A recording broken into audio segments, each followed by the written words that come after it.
नमस्कार, बहुत स्वागत है आपका सुपरफास्ट छत्तीसगढ़। आप देख रहे हैं, मैं हूं आपके साथ ऋतु ज्ञानवानी। गृह मंत्री अमित शाह दौरे के बाद आपको बता दें सियासत गरमाई है। सीएम ने अमित शाह के सवालों के जवाब सोशल मीडिया में पोस्ट किए। सीएम भूपेश बघेल ने लिखा, सवालों से बचना भागना कायरता है और हम भाजपा नहीं कांग्रेस हैं। छत्तीसगढ़ प्रवास के दौरान केंद्रीय गृह मंत्री अमित शाह जी ने कोरबा में नवा छत्तीसगढ़ सरकार के ऊपर कई आरोप लगाए, कई गलत तर्क प्रस्तुत किए, कई वक्तव्य दिए, कई दावे भी किए। हालांकि सभी आरोप बिना होमवर्क के सुनाई देते हैं। संभवतः भाजपा का प्रदेश नेतृत्व अपनी नेता को गुमराह कर रहा होगा। हम कांड वाली भाजपा सरकार नहीं बल्कि काम वाली कांग्रेस सरकार है, इसलिए मैं हर आरोप का जवाब स्वयं दे रहा हूं।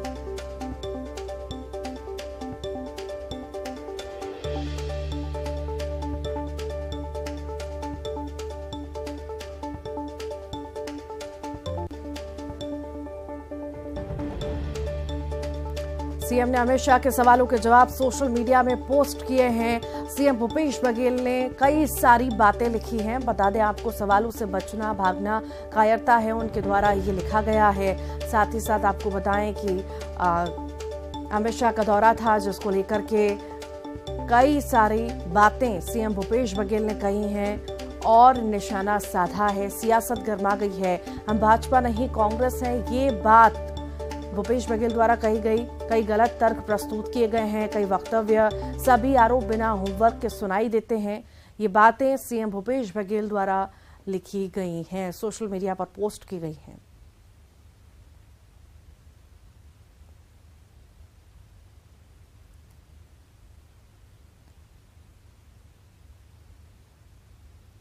तो गृह मंत्री अमित शाह के दौरे के बाद सियासत अब गरमा गई है और जैसे ही गृह मंत्री अमित शाह वापस लौटे, उसके बाद सीएम भूपेश बघेल ने निशाना साधा।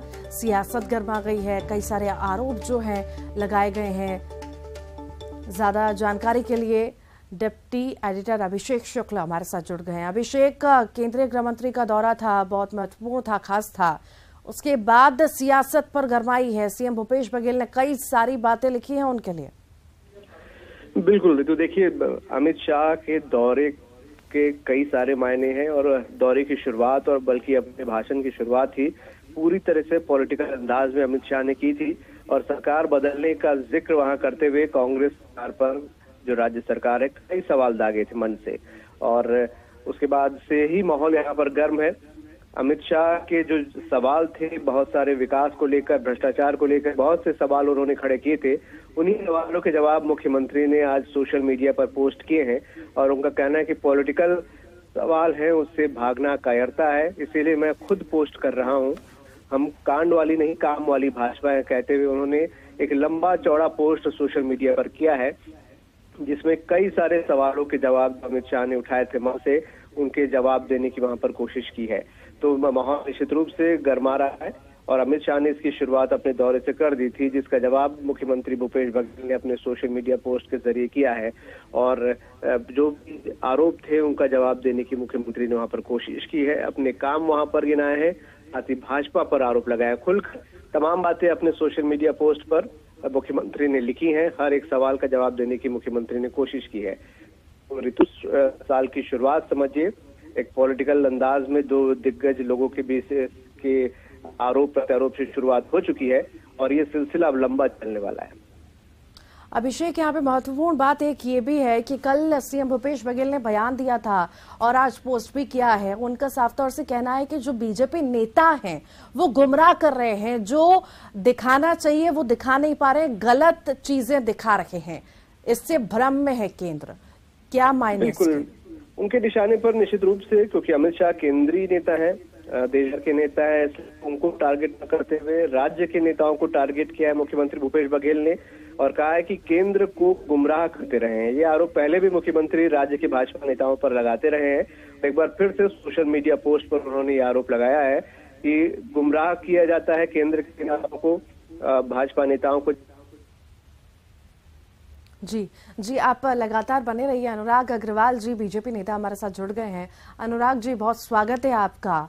केंद्रीय गृह मंत्री का दौरा रहा, बहुत खास ये दौरा रहा, पर उसके बाद सीएम भूपेश बघेल का साफ तौर से कहना है कि जो चीजें दिखाई जाती है बीजेपी नेताओं द्वारा केंद्र में, वो सिर्फ बरगला रही हैं, वो चीजें वो सत्य नहीं है। ऋतुदी, शायद भूपेश बघेल जी वो भूल गए हैं कि अमित शाह जी केंद्रीय गृह मंत्री हैं। वो मंत्री है जिन्होंने उत्तर प्रदेश से लेकर पूरे भारतवर्ष में भाजपा का परचम लहराया है। उसे अगर गुमराह कोई कर सकता है, अगर एक बात कोई कहते हैं तो ये राजनीतिक अपरिपक्वता है, जिसका प्रदर्शन भूपेश बघेल जी कर रहे हैं। आप अमित शाह जी ने प्रश्न किया कि केंद्र सरकार ने प्रति व्यक्ति 5 किलो अतिरिक्त चावल भेजा, वो भी 2021 से 33 माह तक, वो चावल गया कहां? उसका जवाब मुख्यमंत्री भूपेश बघेल जी देंगे नहीं, क्योंकि ये तो आम गरीब का निवाला चावल तक छीन ले रहे हैं। फिर माननीय अमित शाह जी ने कहा कि प्रत्येक व्यक्तियों के लिए हमने लगभग 16 लाख प्रधानमंत्री आवास भेजे, वो आप ले क्यों नहीं पाए? क्यों राज्यांश नहीं दे पाए जो प्रधानमंत्री आवास वापस चले गए? उसका जवाब ये नहीं दे पाए। ये तो भाजपा का जवाब बाद में दे, ये तो अपने मंत्री का जवाब देना, जिन्होंने बकायदा पत्र लिखकर इस बात का उल्लेख करते हुए कि हम 8 लाख प्रधानमंत्री आवास नहीं दे पाए, मैं इस्तीफा दे रहा हूं, ये इस्तीफा ले लेते हैं, लेकिन ये गरीबों को उसका आवास नहीं देते। मतलब कितना दुर्भाग्यजनक है कि भूपेश बघेल जी विपक्ष का जवाब दे नहीं पाते, केंद्रीय नेतृत्व का जवाब दे नहीं पाते, अपने मंत्रियों का तक जवाब नहीं दे पाते। एकला चलो की नीति और विशुद्ध रूप से एक कार्यक्रम कि छत्तीसगढ़ के पैसे से भ्रष्टाचार करो, छत्तीसगढ़ के पैसे को एटीएम बना के दूसरे राज्य में करो। आज केंद्रीय एजेंसियों के जांच की आंच मुख्यमंत्री सचिवालय तक पहुंच गई है। इनके उप सचिव इस मामले में गिरफ्तार हैं। इस बारे में ये कभी कुछ नहीं कहते हैं, सार्वजनिक रूप से ये उस अधिकारी का बचाव करने की कोशिश करते हैं। अब छत्तीसगढ़ में इस मुख्यमंत्री भूपेश बघेल जी का पूरा भांडा फूट चुका है। जनता जान चुकी है कि केंद्र सरकार के चाहे आवास के पैसे हो, चाहे जल जीवन के पैसे हो, चाहे अन्य योजना हो, ये खा जा रही है। राज्य के जो पैसे हैं वो पैसे तक को ये एटीएम बना दे रही है। कह रहे हैं कि कायरता है, सवालों से बच रहे हैं और भाग रहे हैं। कांग्रेस कायरता नहीं दिखाती, बीजेपी दिखा रही है। कौन से सवाल? भूपेश बघेल जवाब दिए, ये बताइए ना। ठीक कहते भूपेश बघेल जी कि सवाल का जवाब ना देना कायरता है। जब इनके जयसिंह अग्रवाल आरोप लगाते हैं कि इनके कलेक्टर रानू साहू भ्रष्टाचार में लिप्त है, बकायदा लिखित में देते हैं, तो उसका जवाब नहीं देते, ये कायरता दिखाते हैं भूपेश बघेल जी। माननीय टीएस सिंहदेव जी लिखते हैं कि परियोजना अधिकारी संविदा के षड्यंत्र के कारण रोजगार सहायकों ने हड़ताल की और 1250 करोड़ रुपए के मनरेगा के काम प्रभावित हुए। ये कायरता, उसका जवाब देने नहीं देते, ये भूपेश बघेल जी कायरता दिखाते हैं। दिनेश शर्मा जी एसपी सुकमा पत्र लिखते हैं कि बस्तर में आदिवासी और परिवर्तित आदिवासी में वर्ग संघर्ष होने वाला है। भूपेश बघेल जी उसका जवाब नहीं देते, कायरता दिखाते हैं, जिसकी परिणति देखिए आज पूरा बस्तर जल रहा है। वहां पे मृतक लोगों तक का अपमान हो रहा है इस सरकार के कारण। वास्तव में ये सरकार जनता के सवालों से भाग रही है, अपने अधिकारियों के सवाल से भाग रही है, अपने मंत्रियों के सवाल से भाग रही है। नितिन भंसाली जी हमारे साथ कांग्रेस नेता जुड़ गए हैं। नितिन जी, जनता के सवालों से भाग रही है कांग्रेस और कायरता तो कांग्रेस दिखा रही है, वो सवालों का जवाब नहीं देना चाहती। कौन कहता है कि कांग्रेस सवालों का जवाब देना नहीं चाहती? भाई, सवाल में दम हो और सवाल में कोई तुक हो और कोई औचित्य हो तो उसका जवाब दिया जाता है। ये तो औचित्यहीन, तर्कहीन और मुद्दा विहीन बातें करते हैं। मुद्दे है ही नहीं प्रदेश में इनके पास। अमित शाह जी खुद बोल रहे हैं कि मैं तो चुनाव तैयारी में आया हूँ। भाई, वो चुनाव तैयारी में आया है तो स्वाभाविक तौर पर वो चुनावी बात करेंगे। खाता न बही, अमित शाह जी जो बोले सब सही। उन्होंने कहा ऐसा हो रहा है वैसा हो रहा, तो ये मान नहीं लिया जाएगा। मैं अभी थोड़ी देर लेट से बैच हुआ आपके इस डिबेट में, मैं आधी बात सुना भाजपा के प्रवक्ता की, बड़ा अच्छा बोल रहे थे। धारा प्रवाह इनको एकात्म परिसर से जो लिख कर दिया जाता है उसको धारा प्रवाह ये बोलते हैं। धारा प्रवाह बोले कोई फर्क नहीं पड़ता, जनता की सरकार है ये, आम जनता की सरकार है और जनता के लिए ये सरकार काम कर रही है। और इस प्रकार अमित शाह जी के आने से जाने से, उनके आरोप लगाने से, भाजपा के आरोप लगाने से कोई बात नहीं बनेगी। आरोप लगे, आरोप साबित हो रहा है। 4 साल ये सरकार चली, मुद्दा विहीन बेतुके आरोप भारतीय जनता पार्टी ने लगाया, पर एक भी आरोप को कहीं पर भी वे सिद्ध नहीं कर पाए और लगातार 5 उपचुनाव ये हारे। तो जनता के दरबार में हम जब गए, हमें जनता ने जनाशीर्वाद दिया और निश्चित तौर पर आगे भी हमको जनाशीर्वाद देगी। और इनकी लुटिया जो है वो डूब चुकी है, तो ये अवसाद में, फ्रस्ट्रेशन में इस तरीके की बातें करते हैं, इससे हमें कोई फर्क नहीं पड़ता। ठीक, बहुत बहुत शुक्रिया नितिन जी। अनुराग जी, आपका अभिषेक लगातार जुड़े हुए थे। अभिषेक, आपका भी बहुत बहुत शुक्रिया। तो केंद्रीय गृह मंत्री का दौरा था और उसको लेकर जो है सियासत गर्मा रही है। कई सारी बातें गृह मंत्री ने मंच से कही थी, उसके बाद पलटवार जो है सीएम भूपेश बघेल द्वारा किया गया है। तो सवालों से बचना कायरता है, हम भाजपा नहीं कांग्रेस हैं, ये पोस्ट किया गया है सीएम भूपेश बघेल द्वारा कि कई सारे जो तर्क हैं वो प्रस्तुत किए गए वो गलत हैं, सभी आरोप बिना होमवर्क के लगाए गए हैं। जवाब देना बीजेपी नहीं चाहती, कायरता कर रही है, ये सभी आरोप सीएम भूपेश बघेल द्वारा लगाए गए हैं।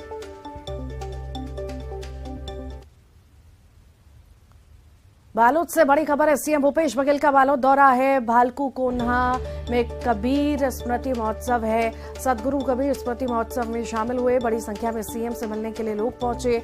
मुख्यमंत्री का भव्य स्वागत भी किया गया। आयोजन स्थल पर मुख्यमंत्री ने पौधारोपण किया। गुंडरदेही विकासखंड के मोहंदीपाट गांव में पूजा की। मोहंदीपाट बाबा मंदिर पहुंचकर दर्शन किए। प्रदेश की जनता की खुशहाली के लिए मुख्यमंत्री ने कामना की। सीएम के साथ ही मंत्री अनिला भेड़िया भी मौजूद रहे। ग्रामीणों की मांग पर सीएम की सहमति, सहकारी केंद्रीय बैंक खोलने की सीएम ने घोषणा की है।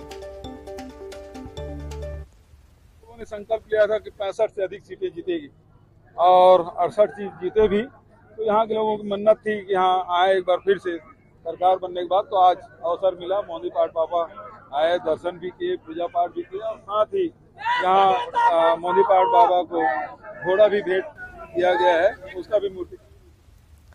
सीएम भूपेश बघेल ने राज्य स्तरीय छत्तीसगढ़ीय ओलंपिक का शुभारंभ कर दिया है। सीएम के साथ रायपुर के बलबीर सिंह जुनेजा इंडोर स्टेडियम में खेल मंत्री उमेश पटेल, पर्यटन मंडल के अध्यक्ष अटल श्रीवास्तव सहित अन्य नेता मौजूद रहे। शुभारंभ के बाद सीएम ने कहा कि प्रदेश में खेल का वातावरण बना है। इस ओलंपिक से खास तौर पर महिलाओं को खेलने का मौका मिला।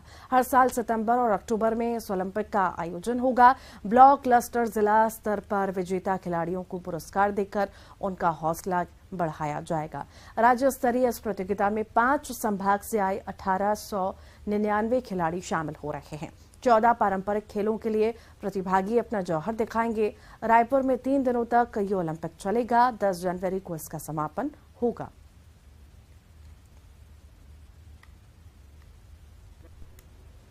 सबसे बड़ी बात यह है कि पूरा प्रदेश में खेल के प्रति एक वातावरण बनीस और जिसमें पूरा गांव के गांव उमड़ के खेल में भागीदार बनीस, दर्शक भी बनीस, खिलाड़ी भी बनीस और बहुत जन ऐसे खिलाड़ी मल्ला भी मौका मिलीस, खासकर लड़की मल्ला जीवन शादी के बाद ससुराल चल रहे थे और ससुराल में उमल्ला खेल के अवसर नहीं मिला। ये बात एक तो मैं आप लोग विश्वास दिलाता हूं मंच के माध्यम से कि जो छत्तीसगढ़िया ओलंपिक है वो हर साल हो ही, सितंबर अक्टूबर के महीना में आयोजन हो ही।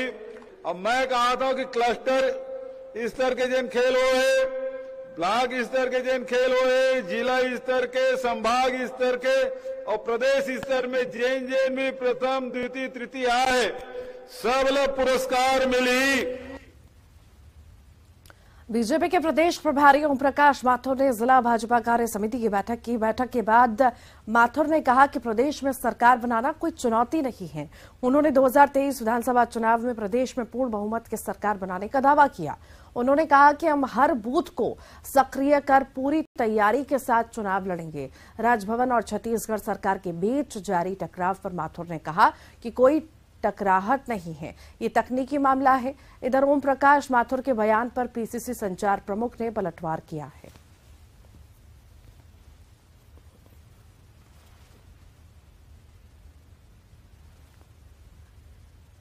ये कोई टकराव नहीं है, ये टेक्निकल विषय।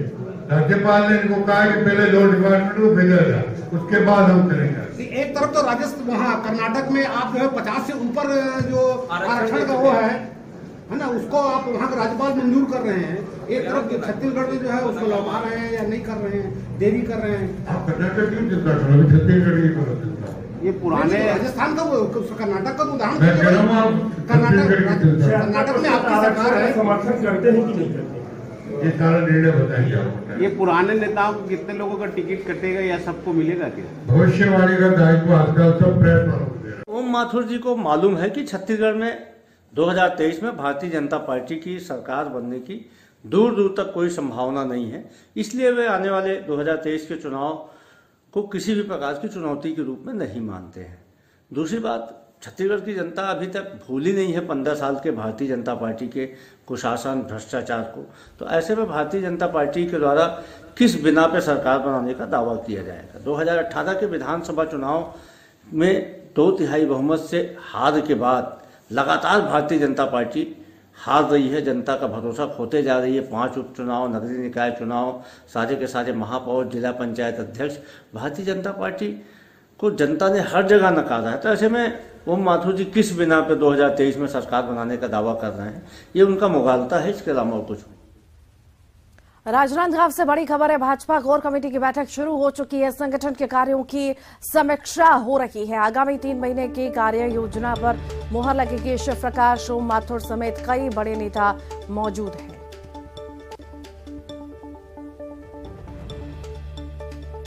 भाजपा कोर कमेटी की बैठक शुरू हो चुकी है। संगठन के कार्यों की समीक्षा हो रही है। आगामी 3 महीने की कार्य योजना पर मुहर लगेगी।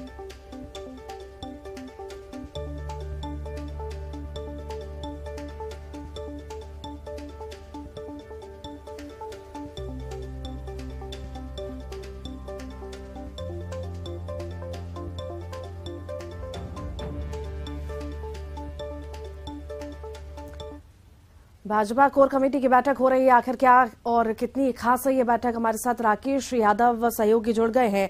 राकेश, भाजपा कोर कमेटी की बैठक हो रही है, कितनी खास ये बैठक है, किन किन मुद्दों को लेकर चर्चा होगी, क्योंकि आगामी 3 महीने के लिए ये बैठक की जा रही है, कि आखिर कितनी खास रहेगी, किस तरह की रणनीतियां इसमें बैठक में रह सकती हैं?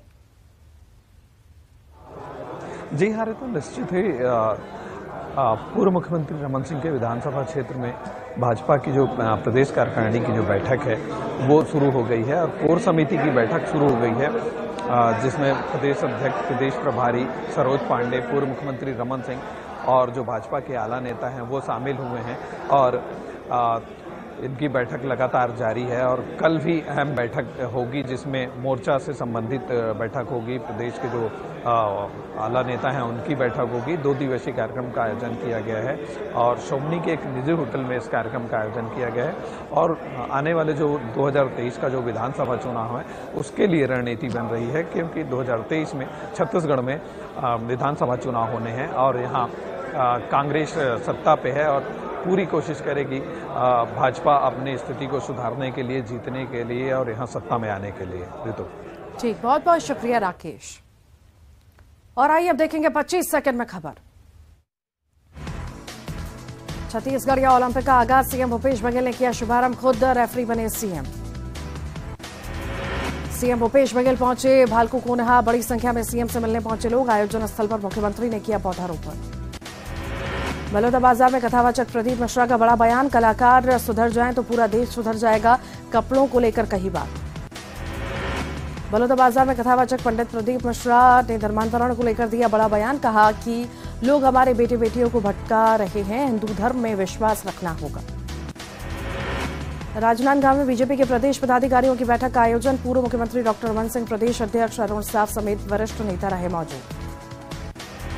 रायपुर में प्रदर्शन के दौरान मची अफरा तफरी, विरोध करने जुटे थे पीड़ित परिवार और पुलिसकर्मियों से प्रदर्शनकारियों की हुई झड़प। रायपुर में साइंस कॉलेज चौपाटी निर्माण स्थल पर हंगामा, भाजपा और कांग्रेस कार्यकर्ताओं में धक्का मुक्की। जशपुर में चावल से लदे ट्रक में लगी आग, धू-धू कर जला ट्रक, चालक क्लीनर ने कूदकर बचाई अपनी जान। छत्तीसगढ़ में फिर गई हाथी की जान, महासमुंद में करंट लगने से गजराज की दर्दनाक मौत, जांच के लिए पहुंची वन विभाग की टीम। रायपुर में 16 जनवरी से आंदोलन करेंगे संविदा कर्मचारी, 16 जनवरी से 20 जनवरी तक कामकाज रहेगा ठप। बिलासपुर में बीजेपी जिला कार्य समिति की बैठक, प्रदेश प्रभारी ओम प्रकाश माथुर ने ली बैठक, आरक्षण पर राजभवन के साथ कोई टकराहट नहीं। रायपुर में तालाब में घुसी कार, 2 की मौत, शराब के नशे में था ड्राइवर। धमतरी में घायल चीतल की इलाज के दौरान मौत, कुत्तों के हमले में घायल हुआ था चीतल। धमतरी फॉरेस्ट रेंज का मामला। कांकेर में मूर्ति चोरी कर भागते चोर को लोगों ने पकड़ा। राजमहल से प्राचीन अष्टधातु की मूर्ति की चोरी की थी। और इसी बीच बड़ी खबर दुर्ग से आपको बताएं, ट्रैक्टर और कार में भिड़ंत हुई है। 2 लोगों की मौके पर ही मौत हो गई, 13 लोग घायल बताए जा रहे हैं। जिला अस्पताल में इलाज जारी है। ग्राम सैलूद में घटना हुई है। भिलाई से स्कॉर्पियो में सवार होकर ग्राम जामगांव परिवार जा रहा था, उसी दौरान यह हादसा हुआ है। ट्रैक्टर और कार में भीषण भिड़ंत हुई। दुर्ग की यह खबर आपको बता रहे हैं। 2 लोगों की मौत, 13 लोग घायल। और इसी के साथ ही फिलहाल के लिए इस बुलेटिन में इतना ही।